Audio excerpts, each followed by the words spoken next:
I am Captain Preston. On Monday night about 8 o'clock, 2 soldiers were attacked and beat.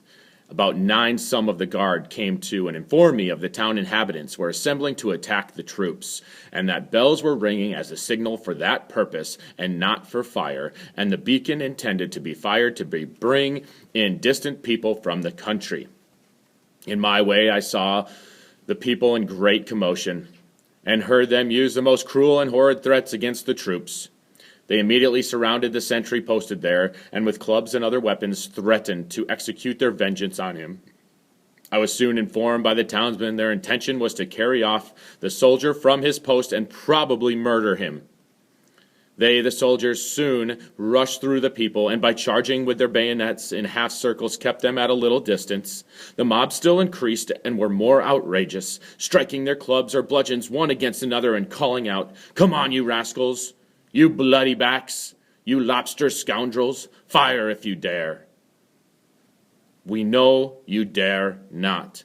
And much more language was used. At this time I was between the soldiers and the mob, parleying with and endeavoring all in my power to persuade them to retire peacefully, but to no purpose. They advanced to the points of the bayonets, struck some of them and even the muzzles of the pieces, and seemed to be endeavoring to close with soldiers. On which some well-behaved persons asked me if the guns were charged. I replied yes. Then they asked me if I intended to order the men to fire. I answered no, by no means.